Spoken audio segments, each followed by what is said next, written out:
Christian জীৱনৰ আটাইতকৈ গুৰুত্বপূৰ্ণ বিষয়টোৱে হৈছে প্ৰেইজ এণ্ড ৱৰ্শ্বিপ, অৰ্থাৎ প্ৰশংসা আৰু উপাসনা। প্ৰশংসা আৰু উপাসনা যদি খ্ৰীষ্টিয়ান জীৱনত নাথাকে তেন্তে ঈশ্বৰৰ পৰাও আশীৰ্বাদ নাথাকিব।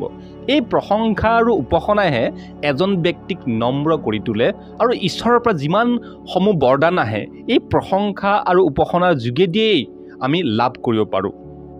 যেতিয়া আমি এই কথাটো অধ্যয়ন কৰোঁ যে ঈশ্বৰে মানুহক কিয় নিৰ্মাণ কৰিছিলে, শয়তানক লুচিফাৰক কিয় নিৰ্মাণ কৰিছিলে, তাৰ অৰ্থটো ওলাই আহে যে লুচিফাৰক আৰাধনা অৰ্থাৎ গোটেই স্বৰ্গদূতক চলাবৰ কাৰণে আৰু ঈশ্বৰৰ প্ৰশংসা গুণ কীৰ্তন কৰিবৰ কাৰণে সেই লুচিফাৰক নিৰ্মাণ কৰা হৈছিলে। যেতিয়া লুচিফাৰে পাপত পৰি গ'ল আৰু যেতিয়া আৰাধক নাথাকিলে সেই স্বৰ্গত, তেতিয়া এই পৃথিৱীত নতুন আৰাধক অৰ্থাৎ ঈশ্বৰৰ উদ্দেশ্যে গীত প্ৰশংসাৰ বাবে মানুহক নিৰ্মাণ কৰা হ'ল বুলি আমি অধ্যয়ন কৰিবলৈ পাওঁ। অৰ্থাৎ মানুহক নিৰ্মাণ কৰাৰ আঁৰতেই আছে প্ৰভুৰ উদ্দেশ্যে প্ৰশংসা আৰু আৰাধনা কৰাৰ উদ্দেশ্য। যদি আমি প্ৰশংসা আৰু আৰাধনা কৰোঁ তেতিয়াহে আমি ঈশ্বৰৰ পৰা আশীৰ্বাদ পাওঁ। এয়াই হৈছে সত্য কথা। আৰু আমি কেনেদৰে ঈশ্বৰক আমি প্ৰশংসা আৰু আৰাধনা কৰিব পাৰোঁ চাওক। দাউদে যেতিয়া আৰাধনা আৰু প্ৰশংসা কৰিছিলে তেতিয়া ওপৰলৈ হাত তুলি তেওঁ প্ৰশংসা কৰিছিল বুলি পবিত্ৰ বাইবেলত আমি দেখিবলৈ পাইছোঁ। যীশুখ্ৰীষ্টেও যেতিয়া প্ৰশংসা আৰু আৰাধনা কৰিছিলে তেওঁ ওপৰলৈ হাত তুলি তেওঁ প্ৰশংসা আৰু উপাসনা কৰিছিলে। গতিকে যেতিয়া আমি প্ৰশংসা আৰু উপাসনা কৰিম তেতিয়া আমি ওপৰলৈ হাত তুলি আমি প্ৰশংসা কৰিব পাৰোঁ। আৰু এই প্ৰশংসা আৰু উপাসনা যেতিয়া আমাৰ হৃদয়টো ভগ্ন হৈ থাকে, মনটো ভাঙি থাকে, তেতিয়াই এইটো বেষ্ট বুলি কৈছে ঈশ্বৰৰ প্ৰশংসা আৰু আৰাধনা কৰা।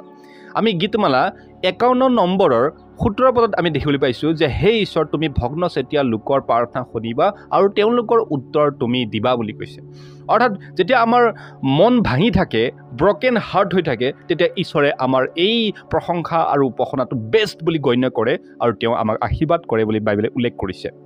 ইব্ৰানী ভাষাৰ এই প্ৰেইজ এণ্ড ৱৰ্শ্বিপৰ অৰ্থটো হৈছে খোলা হৃদয়ৰে আৰু একদম সম্পূৰ্ণ হৃদয়ৰে ধন্যবাদ আৰু কৃতজ্ঞতা দিয়াটোকে কয় প্ৰেইজ এণ্ড ৱৰ্শ্বিপ।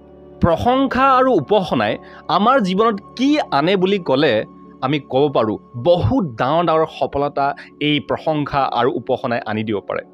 বাইবেলত উদাহৰণস্বৰূপে আমি চাব পাৰোঁ দাউদ এজন মেৰৰখীয়া আছিলে আৰু মেৰ চৰাই ফুৰিছিলে, কিন্তু তেওঁ ঈশ্বৰৰ উদ্দেশ্যে কেতিয়াবা কেতিয়াবা মনে প্ৰাণে তেওঁ গীত গাইছিলে আৰু ঈশ্বৰে তেনেকুৱা আৰাধককেই বিচাৰি থাকে বুলি বাইবেলত উল্লেখ কৰিছে।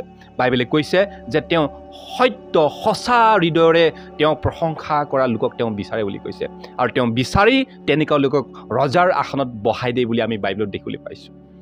যেতিয়া সেই চিল আৰু পৌলে বন্দীশালত আছিলে তেওঁলোকে ঈশ্বৰৰ উদ্দেশ্যে প্ৰশংসা আৰু আৰাধনা কৰি আছিলে। সিহঁতে কোৱা নাই যে হে প্ৰভু আমাক মুকলি কৰি দিয়া, এই যিমান শিকলি আছে এইবিলাক খুলি দিয়া বুলি কোৱা নাই, কিন্তু তেওঁলোকে প্ৰশংসা আৰু আৰাধনা কৰি আছিলে, তালি বজাই বজাই কৰি আছিলে। আৰু তেতিয়া কি হ'ল বুলি কৈছে, তেতিয়া সকলোবোৰ জেলৰ সকলোবোৰ শিকলি খোল খাই গ'ল বুলি কৈছে।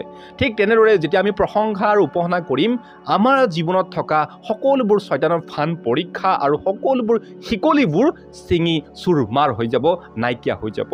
আমি দেখিবলৈ পাইছোঁ আমি দানিয়েলৰ 3জন বন্ধুৱে ক'লে যে আমি কেৱল সেই সত্য ঈশ্বৰকহে প্ৰশংসা কৰিম, আমি বেলেগক নকৰোঁ। তেনে কোৱাৰ কাৰণে কি কৰিলে, সেই অগ্নিকুণ্ডত পেলাই দিলে। কিন্তু অগ্নিকুণ্ডত পেলাই দিলেও তেওঁলোকে কৈছে যে ঈশ্বৰৰ উদ্দেশ্যে তেওঁলোকে প্ৰশংসা আৰু আৰাধনা কৰিছিলে। সেইকাৰণে প্ৰভু ঈশ্বৰে নিজেই আহি সিহঁতক উদ্ধাৰ কৰিছিলে। সেইকাৰণে কওঁ যে এই প্ৰশংসা আৰু আৰাধনাই আমাৰ জীৱনত ডাঙৰ ডাঙৰ সফলতা আৰু যিবোৰ এই সমস্যাৰ শিকলিবোৰ ছিঙি পেলাব পাৰে। গতিকে বিশ্বাসীসকল, আপোনালোকে যদি প্ৰশংসা আৰু উপাসনাৰ বিষয়ে বুজি পাইছে তেন্তে নিশ্চয়কৈ এই ভিডিঅ'টো শ্বেয়াৰ কৰিব আৰু অধিককৈ জানিব বিচাৰিলে আমাৰ যিটো কিতাপ আত্মিক জীৱনৰ সাৰমৰ্ম এই PDF-খন আপোনালোকে ল'ব পাৰিব। আপোনালোকে কমেণ্ট বক্সত জনাব, মই নম্বৰ পঠিয়াম। তাৰ উপৰিও মই অসমৰ প্ৰডাকশ্যন যিবিলাকে গীত গানবোৰ প্ৰস্তুত কৰে, ৱৰ্শ্বিপ ছংবোৰ প্ৰস্তুত কৰে, সেই মালিকসকলক মানে অনুৰোধ কৰিছোঁ যাতে গীত প্ৰশংসাবোৰ এনেকৈ প্ৰস্তুত কৰিব যাতে সেই গীতসমূহ আমাৰ চাৰ্চসমূহত আমাৰ সভাসমূহত যাতে আমি গাব পাৰোঁ। আমি স্বৰ্গলৈ যাওঁ আমি নাচি নাচি, কিহেৰে পুজিম প্ৰভু, এনেকুৱা গীতবিলাকে আমি পুৰণা সেই গীতসমূহে আজিও গাই আছোঁ।